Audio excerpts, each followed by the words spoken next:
Joining us now is the chief economics reporter for the Washington Post, Jeff Stein, a great friend of the show. Good to see you, Jeff. You've been number one to be reading this week as we enter and post Liberation This Day. and every week. Yeah, that's right.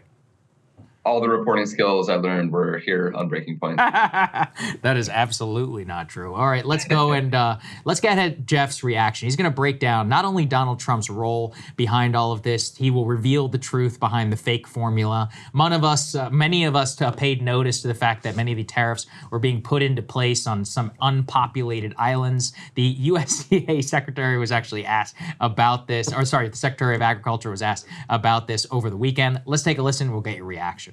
Why are you putting import tariffs on islands that are entirely populated by penguins?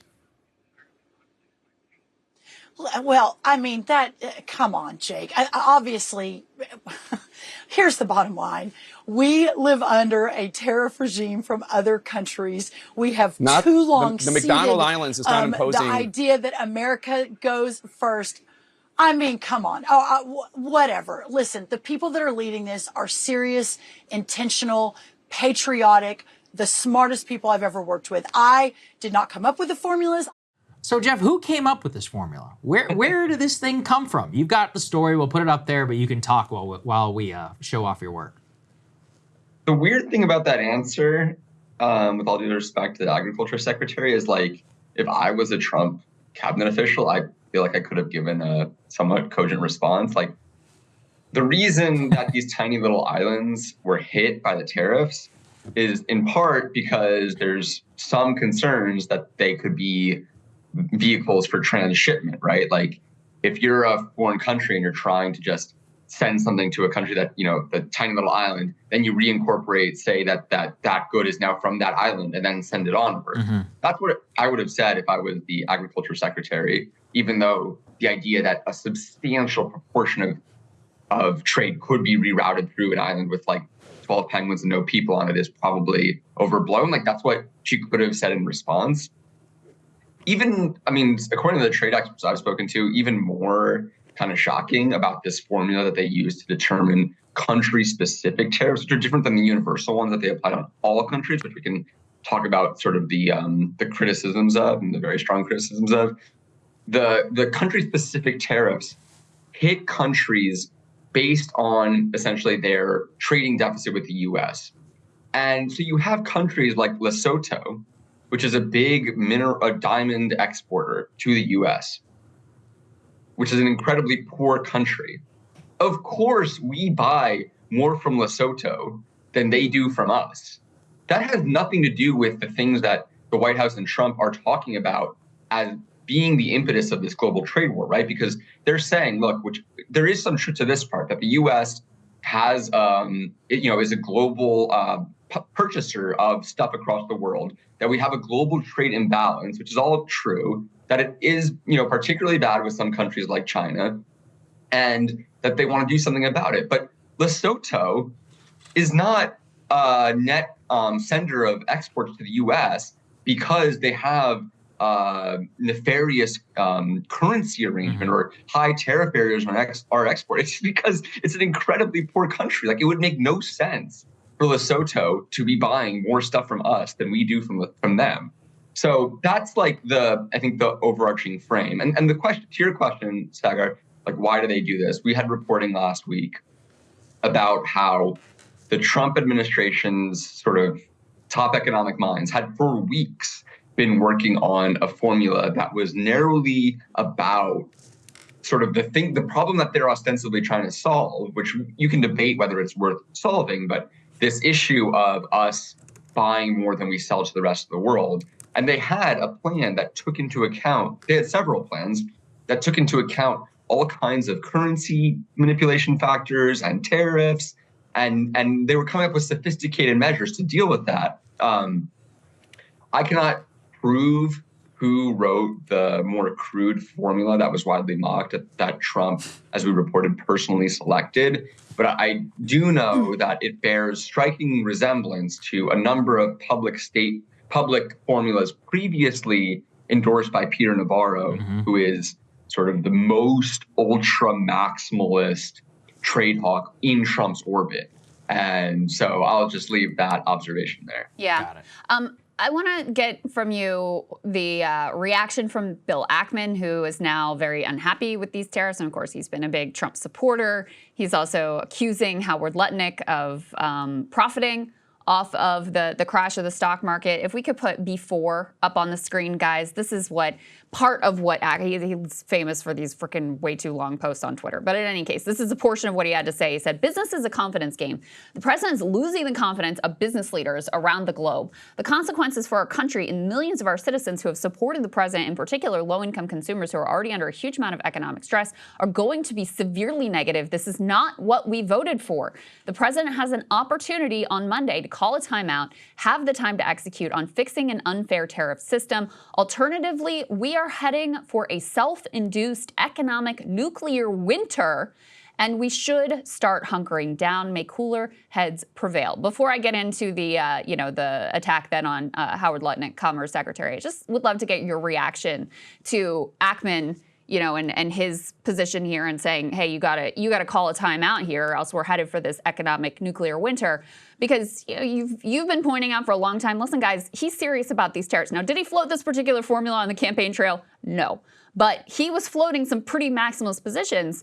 And it certainly seems like people like Bill Ackman and a lot of the other Wall Street types who were excited about a Trump administration, they thought they were getting their tax cut. They did not think that they were getting self-induced global economic meltdown. Yeah, I mean, just from a writerly perspective, I think the technical term here is burying the lead. If you're saying we might be headed for economic nuclear winter, normally you don't put it at the bottom of 600 words of text. And after, 7 paragraphs of expository throat clearing. Was very New York Times of him. Yeah, that's right. No comment. As a Washington Post reporter. I think, exactly as you're saying, it's been, really remarkable to see, I don't think anything Trump has done is really that surprising based on his campaign rhetoric, based on the reporting. I mean, I wrote a story in August 2023. You can go look it up. I promise it's real. It says in detail that that President Trump is seriously considering or plans to, if reelected, launch a global trade war that includes tariff barriers as high as 60% on China, which is pretty close to what they ended up with. That would include a universal tariff of up to 10 or 20%, which is almost double what he in fact actually proposed in terms of universal tariffs. That includes these sectoral tariffs on entire industries that we haven't even seen yet, right? So for all the sort of financial carnage we've seen in markets, some of the biggest measures that they're considering are not even yet announced. So that's tariffs on all kinds of the same good that come in wherever they're from, and autos we've seen, but pharma, lumber, copper, et cetera. As I've been pointing out on Twitter, it's hard for me to understand how some of the richest people in the world couldn't afford a $150 subscription to the Washington Post. And it makes me wonder, why I didn't just start an investment service for these guys and charge 10 times my current salary, because there were people who, I have sources who are lobbyists who are paid 4, 5, 6 times what I am paid to give Wall Street advice on how to invest and how to navigate Washington.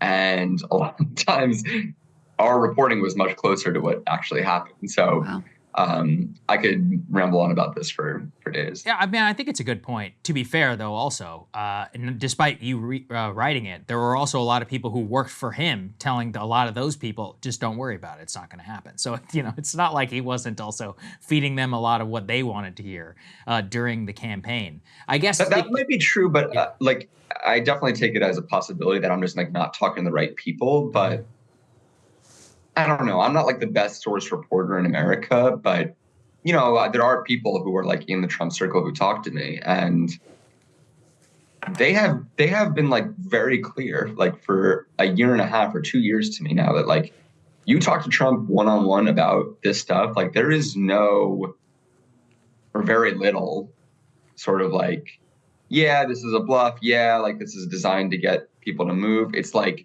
talked to a senator a couple months ago, and he said that he was like begging Trump to like not do the tariffs. And Trump was like, basically just said, we need to get back to where McKinley was, over and over to this senator. And the senator's like, what are you talking about? So, I mean, I think there is an element that there are people close to Trump who are saying to Wall Street, this isn't serious. But I also think people were just kind of seeing and hearing things that weren't really even being said, if that makes sense. That's fair. Yeah, they were hearing what they wanted to. Let's go ahead and get the attack on Lutnick. Now, he has since walked this back and apologized for it, but I think this is B4B that we can put up on the screen here. So Ackman says, I just figured out why Howard Lutnick, who of course is the Commerce Secretary and adamant Trump tariff defender on cable news, is indifferent to the stock market and the economy crashing. He and Cantor, that's his firm, are long on bonds. He profits when our economy implodes. It's a bad idea to pick a Secretary of Commerce whose firm is levered long fixed income. It's an irreconcilable conflict of interest. Of course, this administration is rife with conflicts of interest. If you aren't cashing in and you're in this administration, I don't know what you're doing. But what did you make of this from Ackman? As I said, he did walk this back and apologize. And I think Lutnick, he must be doing his best in a very difficult position, whatever. But do you think is this fair critique of Lutnick at all? And also, bigger picture, what do you make of these two, previously very solid Trump supporters? Lutnick, I don't think, has weighed in, but Ackman attacking him directly. Yeah, I don't know much about the internal, positions of Cantor Fitzgerald. I do think it doesn't make a ton of sense that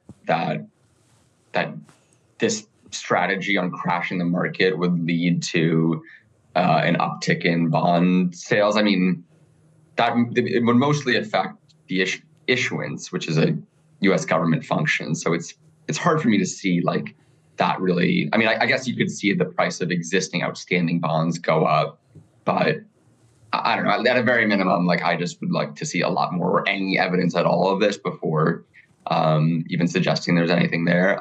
I think on the political dynamic, I think it is really interesting that we're seeing an increasing number of people in the Trump orbit attack not the president, but sort of people around him. Like Elon Musk over the weekend went after Peter Navarro, who, as I mentioned, is sort of core to this whole strategy. Bill Ackman, they're going after not the president himself, but the Commerce Secretary. And there seems to be an element of like, this can't have been the president's fault personally, so we need to find a stand-in. It's like the king always could never be wrong. It's his advisors. That's right.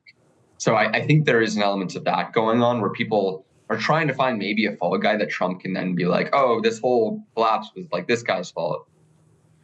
It's all Trump, guys. This is like all being done by the president. Like you see those clips of him in 1980 being like, Japan is ripping us off. It's him, but if that's what they need to do to feel like they can sort of make clear to Trump that this has to change without hitting him directly, I think we're going to see more of that. Gives him a way to save face, potentially, of like, this guy gave me some terrible advice. Sorry, Howard Lutnick, you're out. Right. Last question for you then, Jeff. Where do you think things are going to go for the next week? So the administration's cope is 50 different countries have called us and we're negotiating. What does that mean? I mean, we reported last week that the Trump White House sent out internal talking points to their people saying, do not characterize this as a negotiation. And Lutnick and Bessent, they've all been saying, like, this is not going to be resolved in days or weeks. Is there a chance that in the back of his head, Donald Trump is still thinking, like, tell everyone in my inner circle that this is not a negotiation so that we have higher leverage with the rest of the world as the economy implodes? Like, it's possible, but I don't really think so. And so far, I've continually taken the under on the Trump is bluffing by a lot, and I think people would be wise to continue to do so. Yeah. I do have one more for you, Jeff, just on the political temperature from Republicans. There is starting to be an effort for Congress to reclaim what should be its power over levying tariffs. Many Republicans have, first of all, I mean, they're terrified to go against Trump to start with. He has really consolidated control over that party. And second of all, they were comforting themselves with the idea of like, oh, some of them were even saying like, oh, he's going to use this as a negotiating tool to take tariffs down to zero. So this is actually free trade. Like this is, totally in line with my Chamber of Commerce orientation here. Increasingly, that position is untenable. So do you think that there could be some significant breakage within his own party, among Senate Republicans in particular from Trump and this tariff insanity? Yeah, I think it's coming, especially like if we get to Tuesday, Wednesday, Thursday, and we're in a bear market and the recession is hitting, their need to be loyal to Trump will start to crack. And I think you're seeing some signs of that already with this still somewhat tepid congressional review of tariff policy bill moving forward. You're seeing more Republicans than would have been conceivable a few weeks ago sign up for that. But that's not really going to be enough to rein Trump in at all, just based on the text of legislation. Will more aggressive legislation be proposed if this gets worse? I definitely think so. I mean, it's incredible to think about. Congressional Republicans were furious about President Biden's unilateral $400 billion or so student loan bailout. Mm-hmm. And Trump, by the White House's own accounting, is moving forward with a unilateral $6 trillion tax hike.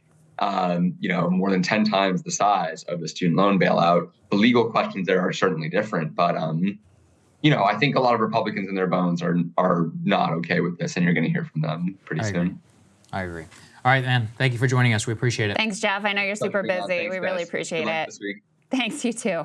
Hey, if you like that video, hit the like button or leave a comment below. It really helps get the show to more people. And if you'd like to get the full show ad-free and in your inbox every morning, you can sign up at breakingpoints.com. That's right. Get the full show, help support the future of independent media at breakingpoints.com.